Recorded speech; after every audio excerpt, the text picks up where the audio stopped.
Sasa wale mafundi cherehani nilikuwa naomba tuwapime kina baba wote, tuwapime kina mama wote.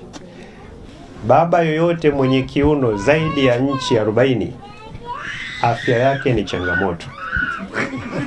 Kina mama wote wenye kiuno zaidi ya 35 afya yake ni changamoto. Maana yake ana uzito mkubwa. Sasa utakuletea magonjwa sio kuambukiza.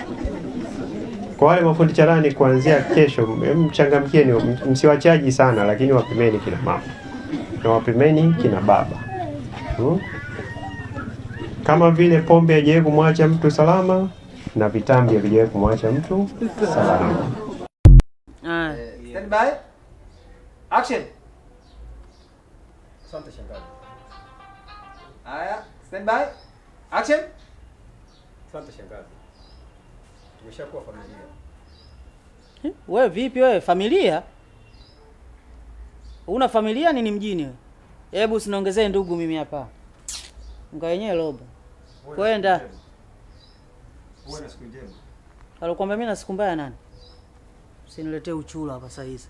Siku ishaanza vizuri na saa sampa. Haya mwanamke nyali alivyokuwa mpumbavu.